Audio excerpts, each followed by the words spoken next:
வண்டியில் போன இளைஞர் திடுமென வண்டியை இருசக்கர வண்டியை நிறுத்திவிட்டு அதுக்கப்புறம் என்னாச்சு?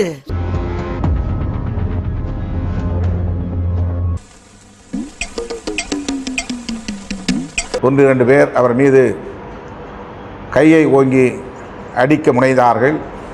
யார் நீயா? அது என்ன மாப்பு கொஞ்சம் கூட வெக்கப்படாம பேசிட்டேன். அம்மாட்டுக்கு வந்தா நின்னா அப்படி முறைச்சான். யாரா இருந்தா என்ன அவங்ககிட்ட முறைச்சதுனால அவங்க அடிக்க முனைந்தார்கள். இந்த ஆக்ட் குடுக்குற வேலையெல்லாம் என்கிட்ட வச்சுக்காதடா. Meanwhile,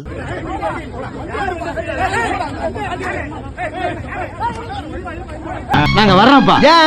எவ்வளவு பிட்டு இழத்தாப்பா அந்த காது. அந்த தனியார் தொலைக்காட்சி வெளியிட்ட வீடியோவை பார்த்த பிறகுதான் இப்படி ஒரு சம்பவம் நடந்ததே நமக்கு தெரியும். அடங்கப்பா, இது உலக நடிப்புடா சாமி. எதுக்கு அது போடணும்? 2 செகண்ட்ல ஒருத்தர் போய் பார்த்துட்டு உடனே வந்து கீ எதுக்கு போடணும்னு நான் கேட்கிறேன். இவங்க பரப்புறாங்களே, திட்டமிட்டே அவர் வந்து மூதினாரு. அதற்குள்ளாக காவல்துறை அவரை தமிழ்நாடு பார் கவுன்சில் கட்டிடத்தை நோக்கி அழைத்து கொண்டு போய்விட்டார்கள். அடிக்க ஆரம்பிச்சதுமே அவர் விட்டுட்டு பார் கவுன்சில் ஓடுறாரு. பக்கத்தில் இருக்க கட்டடத்துக்குள்ள ஓடுவார்.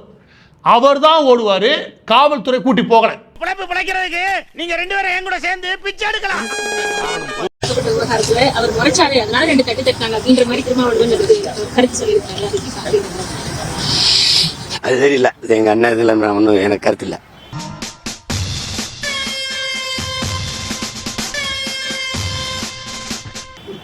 அது ஒன்றும் கருத்து இல்லை. அது எங்க அண்ணனை முறைச்சா நானே அடிக்கத்தான் செய்வேன்.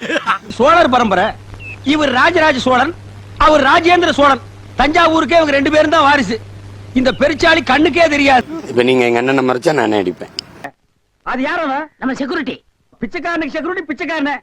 யூனிஃபார்ம் ரொம்ப பிரமாதம்.